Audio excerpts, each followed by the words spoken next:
what we value now slightly changed. Not that in those days we didn't value them, we valued it, but it's changing. In the times of Adam and Eve, it was different. But still, we as human beings, we have consistently maintained Ubuntu, Unu. You know what I'm saying? Yes. What does it entail? This person has got, the totality of being a person that's respected. So imagine from someone who's coming up from a role of being a manager, come back here, I'm a customer service assistant to do the sandwiches.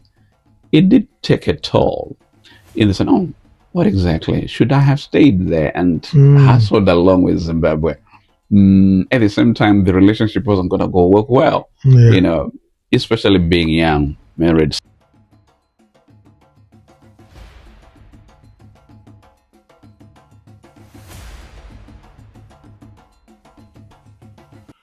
No, Mr.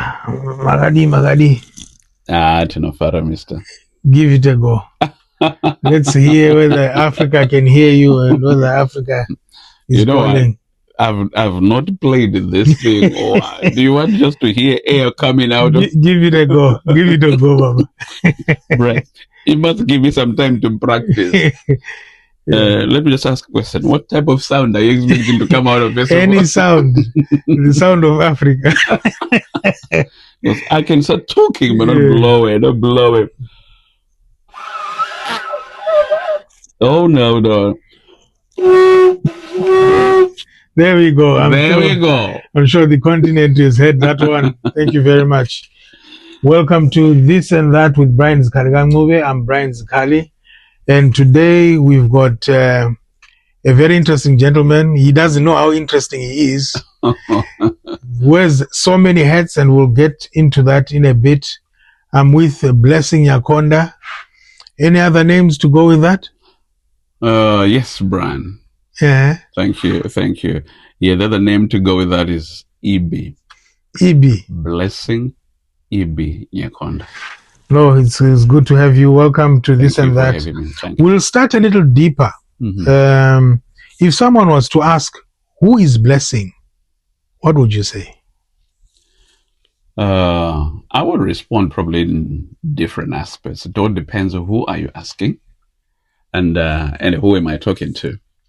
As you say, probably you can be many things to many people, but you maintain a constant character of people that know you with.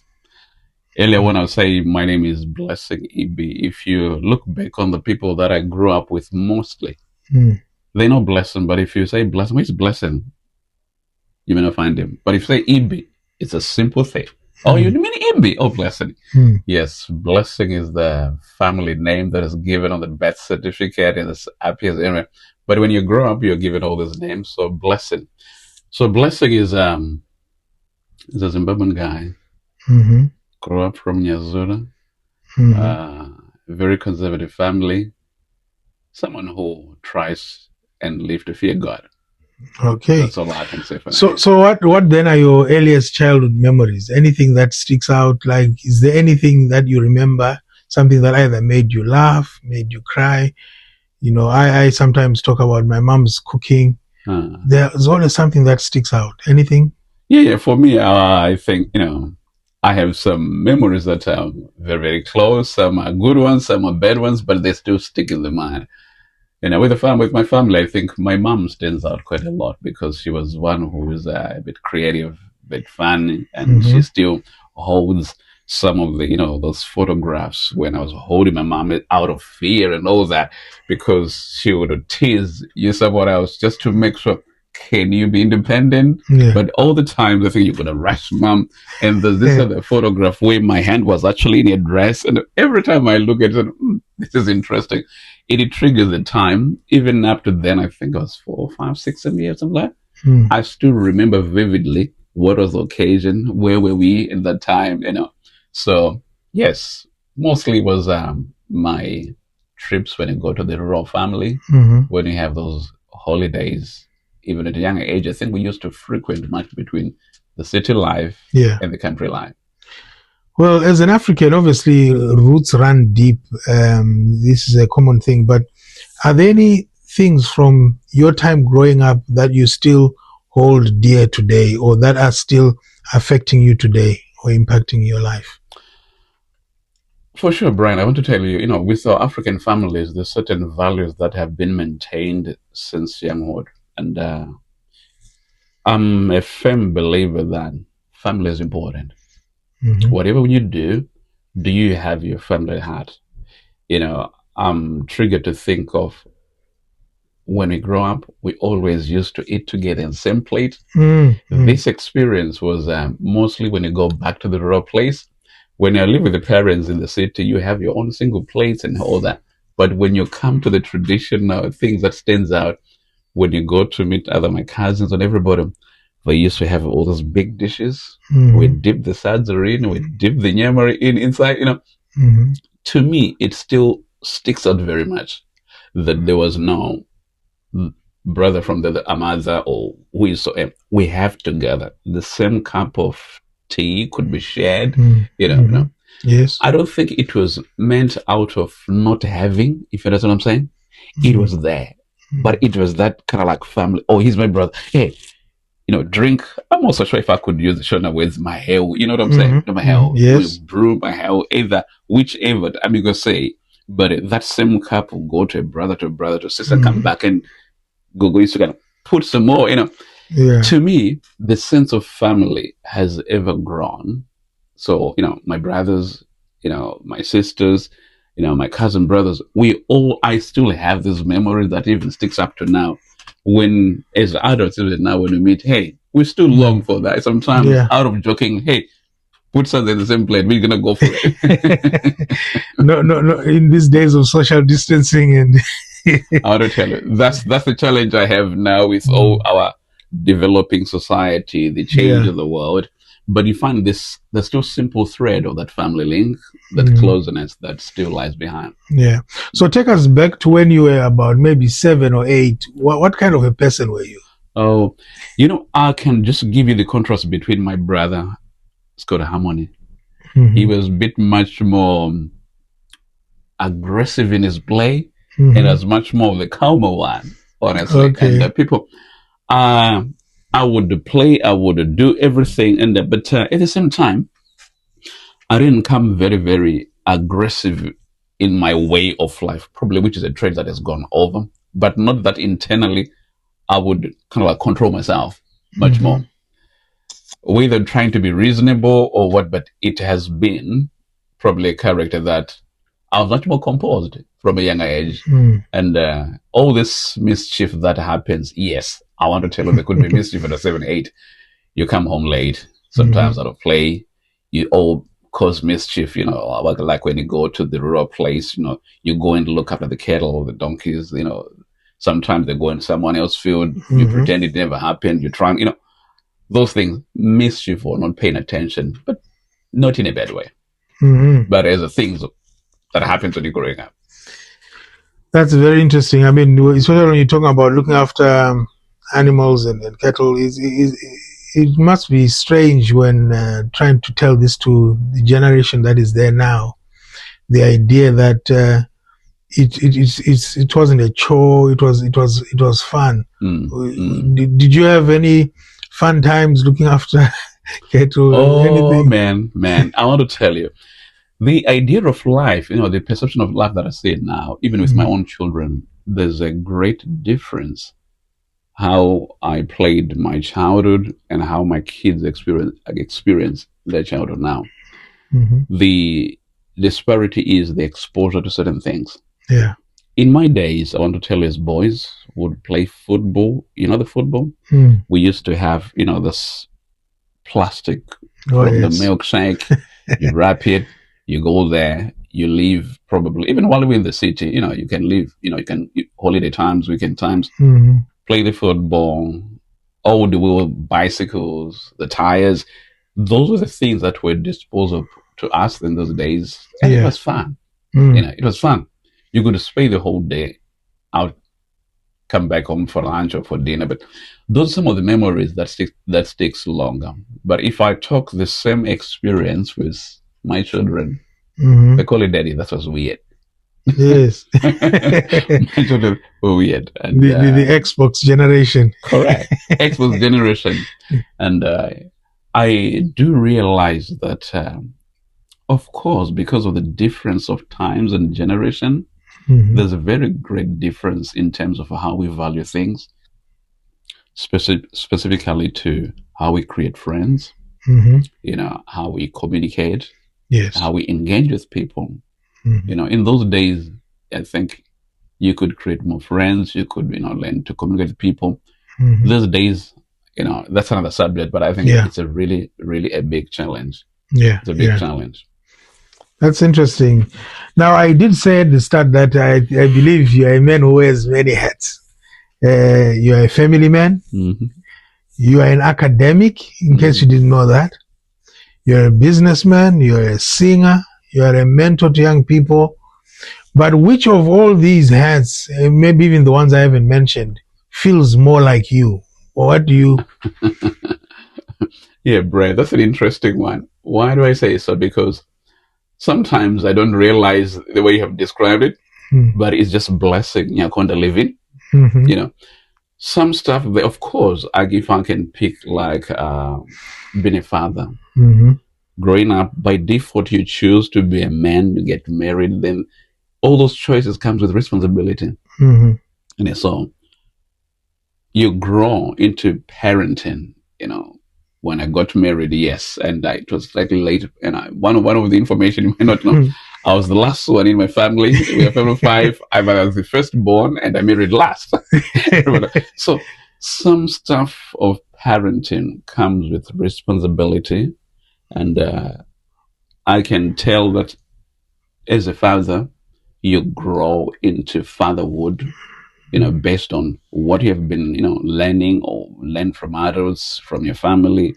And also, so the things like that, they come as a default of growing up. Education-wise, I think in terms of where you want to go, and where you want to go determines with the goals, with the plans, what you want to be in the future.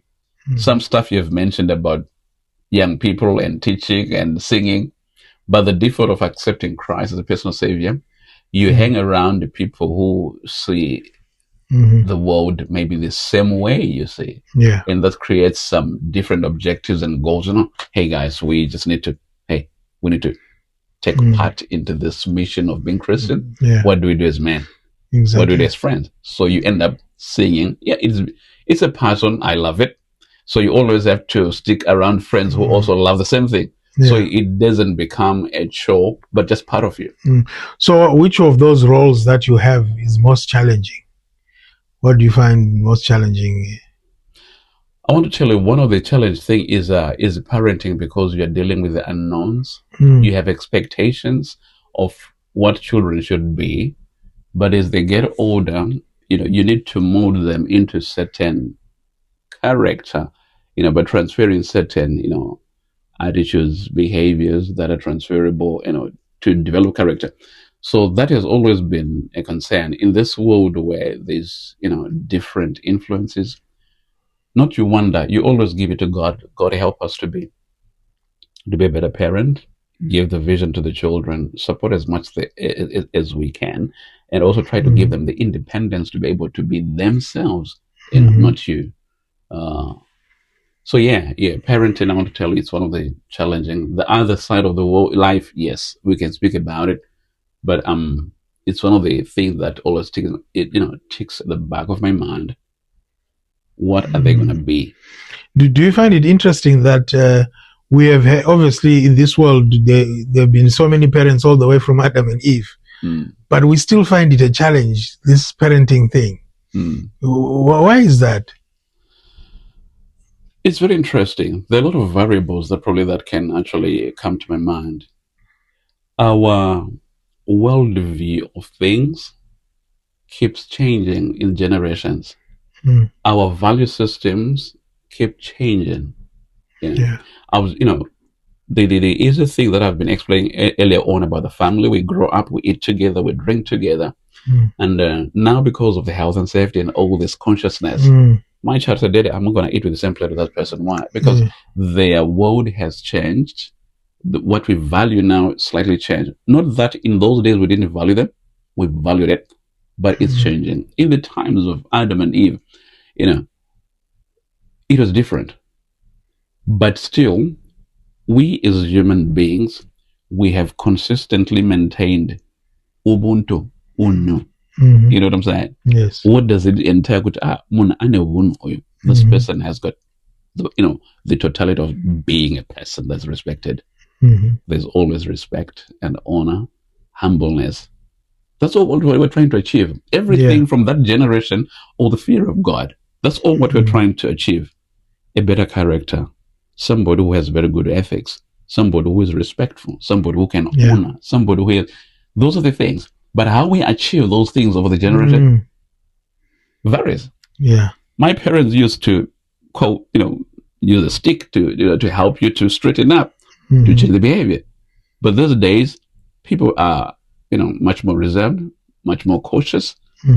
But the Bible said, do not spare the rod, We do a bit of, how to straighten those behaviors. But what do we want to achieve when we beat a child or correct a child?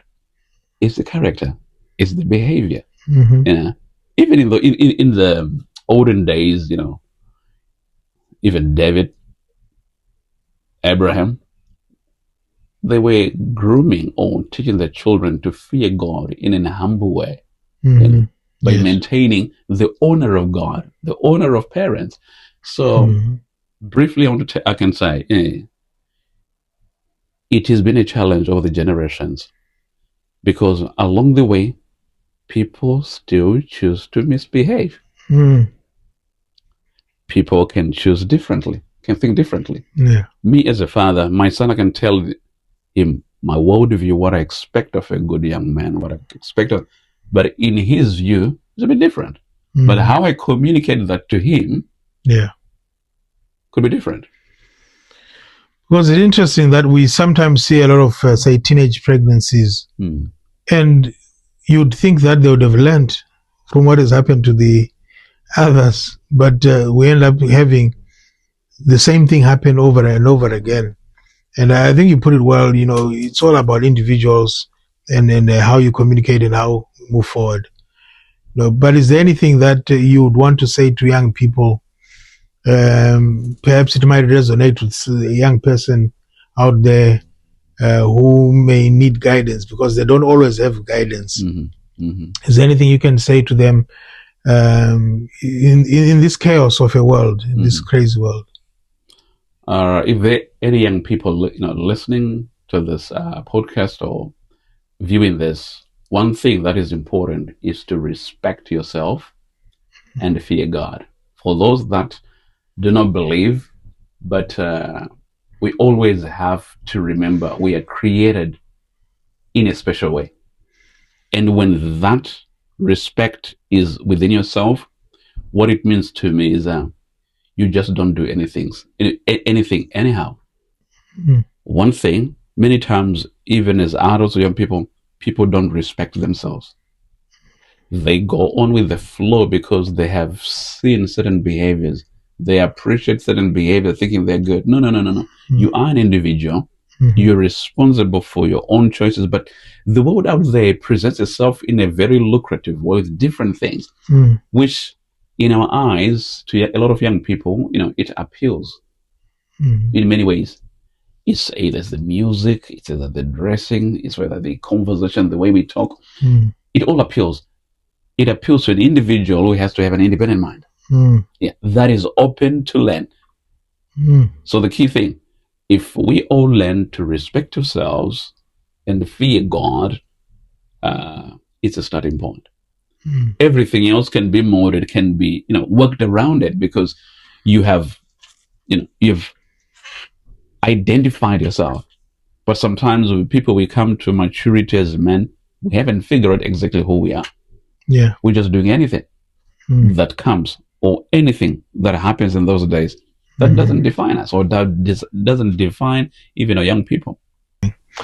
Now, you did mention growing up, that you grew up in Zimbabwe. What was it like? Just paint a picture of Zimbabwe during those days, You know, what did you enjoy? What things did you get up to?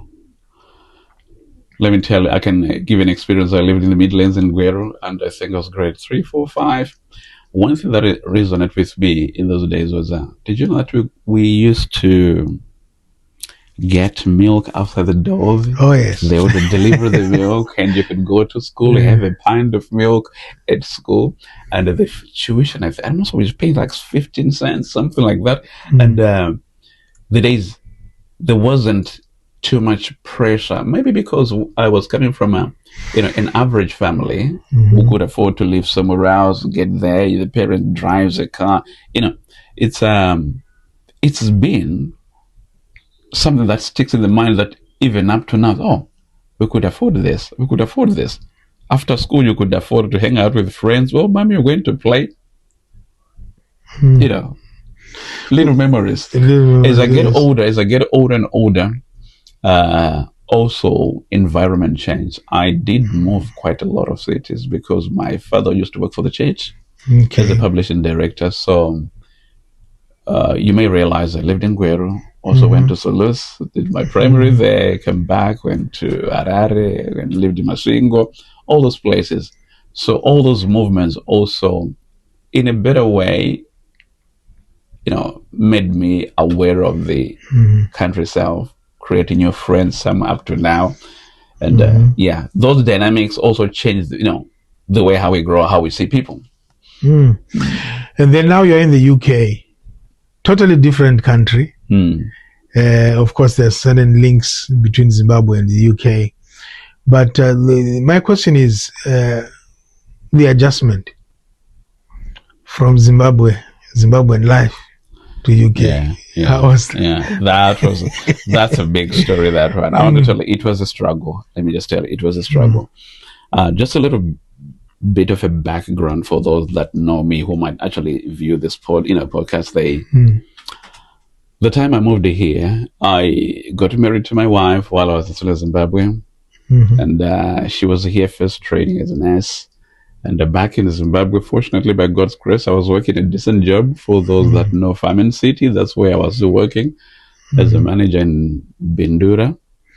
And it was a decent company, decent organization, looked after its employees. And let me just say, conservatively, it was comfortable, as a young man in the 20s, late 20s there, to be given a company house, a company car, But then here's the twist when I came to join my wife in the UK. Honestly, I couldn't break through because I was primarily working in marketing in Zimbabwe. That's marketing. And when I came here, just to break through to get a job, something related to marketing, it was difficult. Yeah. It was difficult. And I remember my first job in England, I worked for Subway. Someone said, "Oh, you did the sandwiches?" Yes, I'm so proud about it because it's a tasty job. Correct.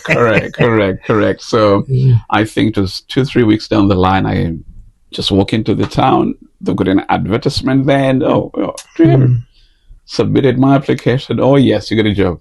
So imagine from someone who's coming up from a role of being a manager, come back here. I'm a customer service assistant to do the sandwiches. It did take a toll in the sense, what exactly? Should I have stayed there and hustled along with Zimbabwe?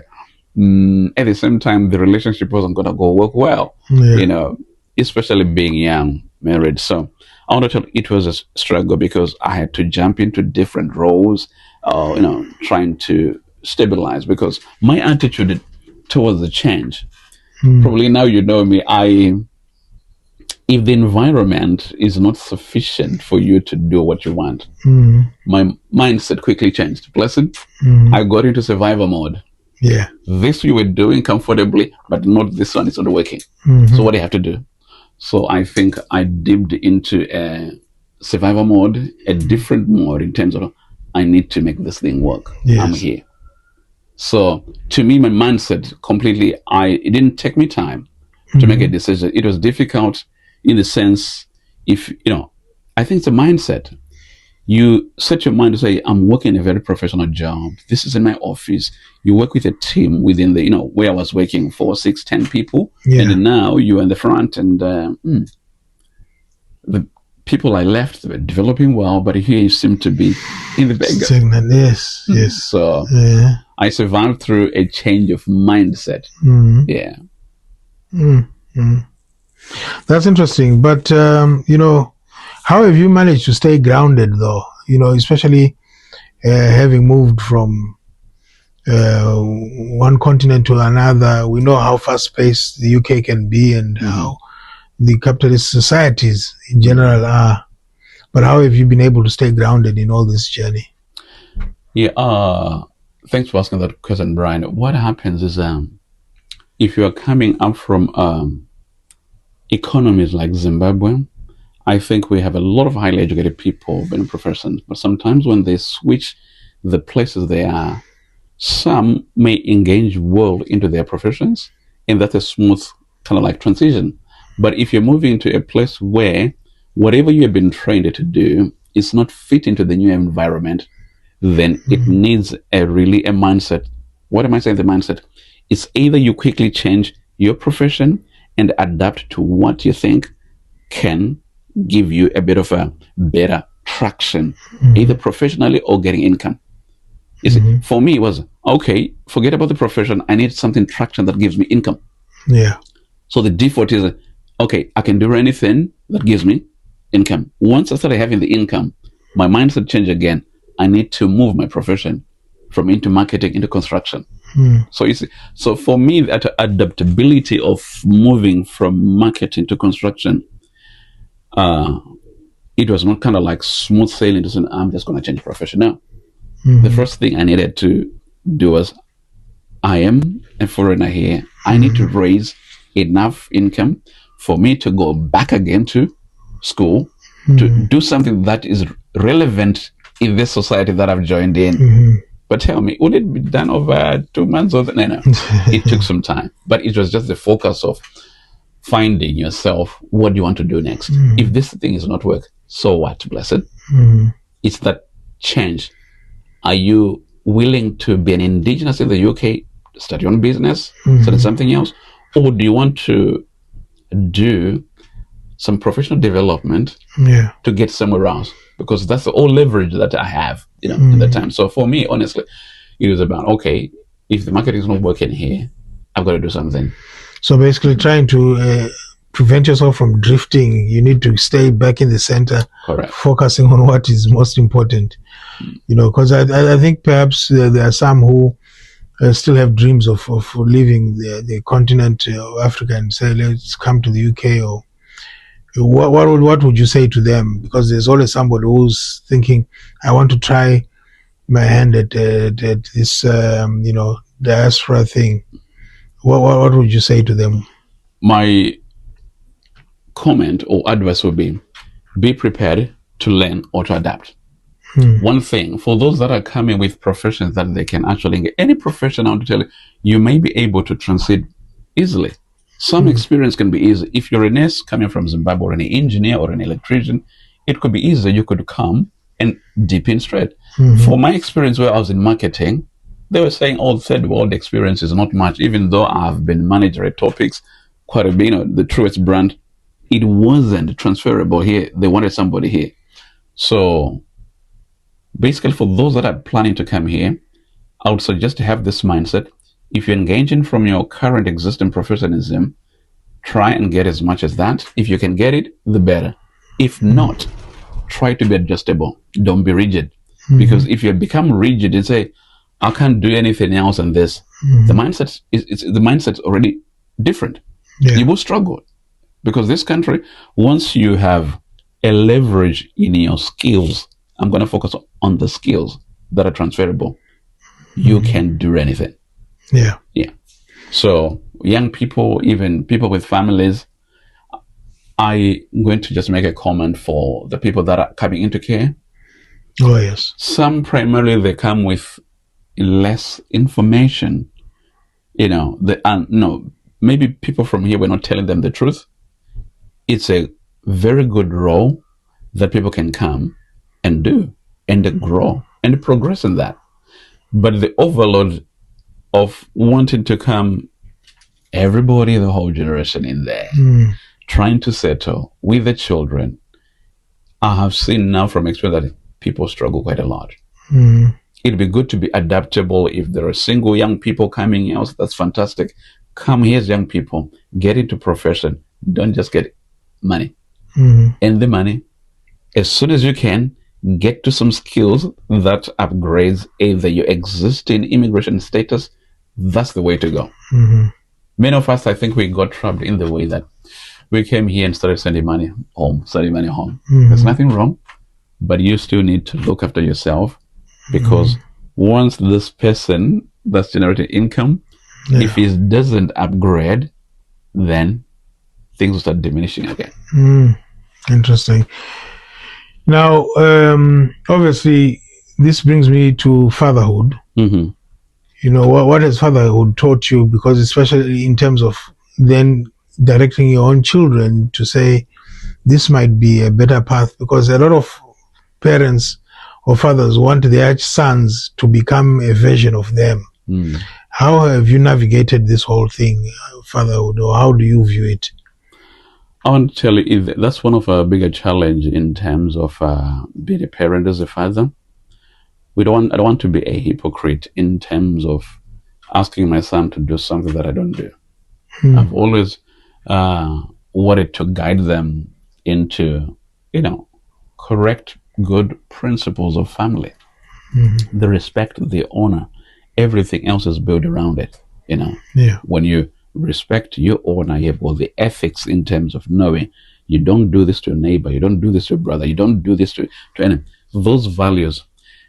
This also, me as a father in this generation, has its own challenges, because I have a son or a daughter who goes to school 7.5 hours, 8 hours.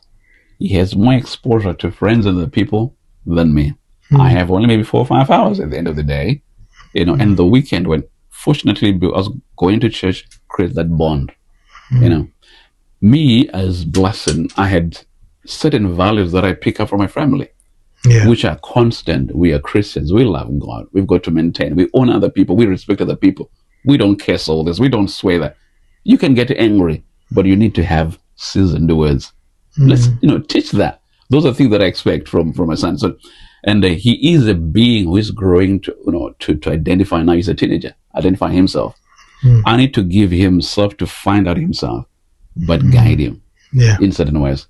Boy, you've done well on these things. Those ones you need to change, or you need to move slightly.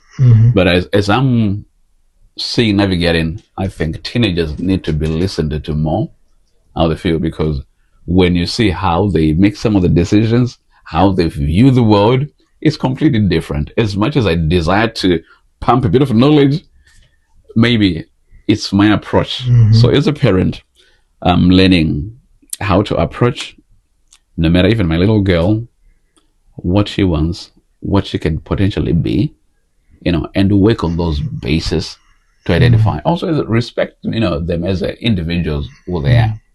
But the bottom line, we all have guidelines. Yes. In this house, the Nyakondas, we do this. Here, we do this. Such type of framework, I think, helps much. Here is a difficult thing. In this country where we have parents, mom is working, dad is working, we spend very little time with the children. If not the Sabbath, if not the weekend. I say, putting into the mix some of us who wants to do other jobs, our own projects, makes it worse, makes the time time between parent and child very very limited. So I'm learning to be very deliberate in terms of time with my son, with my children. We agreed, my family say, I need to take Tashinga out, my son out, me and him. Spend some time. He says, I'm doing my jobs, let's go together. The other day, I drove this and I pick my little girl. We spend the whole day together. We put that into a culture. It's a time of bonding. But here comes the, daddy, no, I'm not feeling like I'm going. No, hey, tell me what you want us to do. Anything. There's a day when with parenting. say yes to it.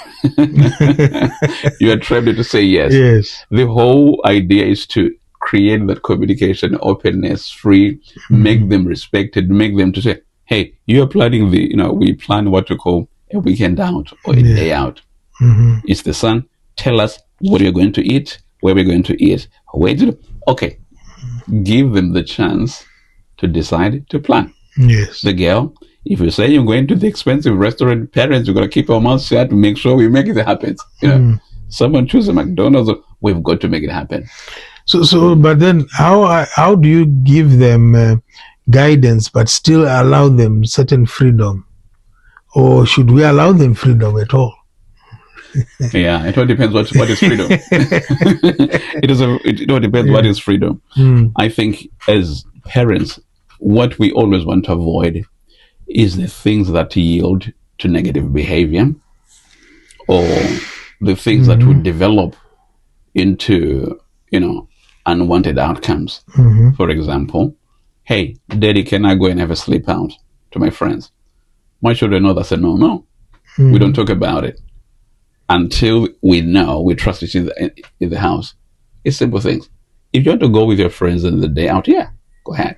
But at the end of the day, you come back home. When you're growing up, there was a 6 o'clock rule, either boys and girls. Yes. It is time. For me, it's to apply. It's all about discipline. Yeah. You need to know.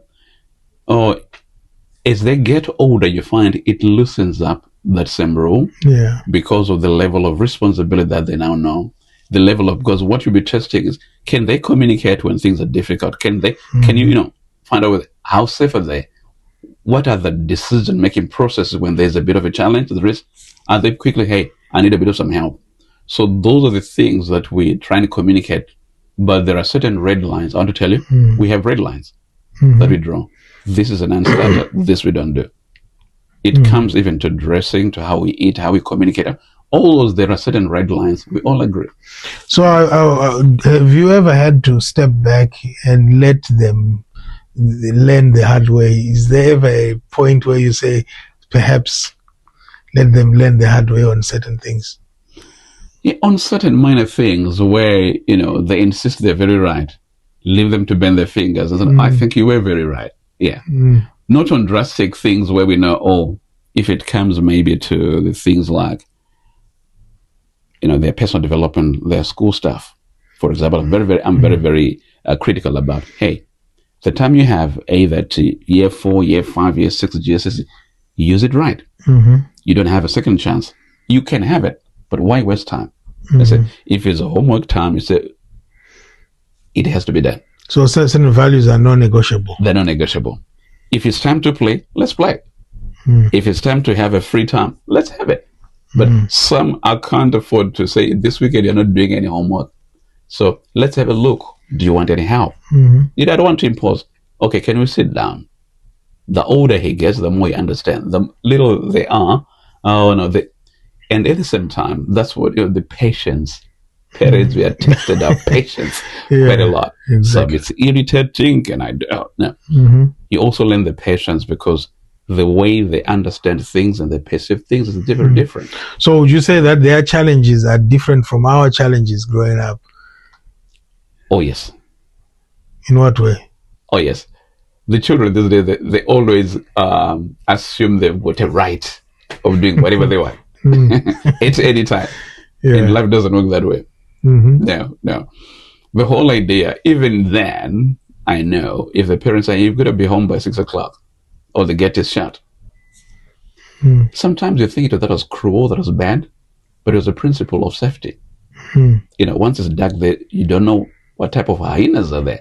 Not animals, but bad things that can befall you out there. It was a caring thing, but when young people say, oh yeah, they were forcing me to be indoors, that's how they perceive or understand it. But as a parent, it's all about their security and their safety. Even up to now, I can't let you going out for a party until 11 o'clock, 12 o'clock. No. It's for your safety and for your well-being. I know we always look at young people and we're quite critical of what they do and their circumstances. But is there any good thing that we can say about young people today that you see?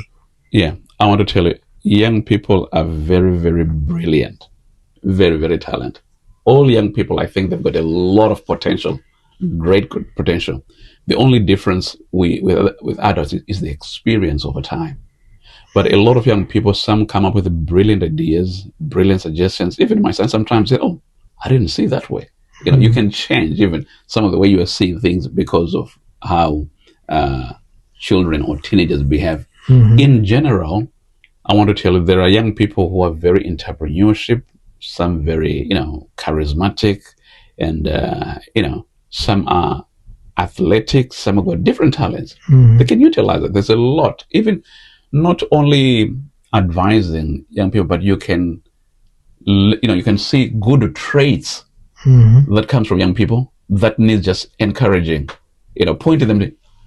One thing sometimes we don't do well probably as parents is to give the affirmation, confirmation of things that are right. We always come hard when things are very wrong, which I think is one of a challenge to some parents, not all parents, but some parents.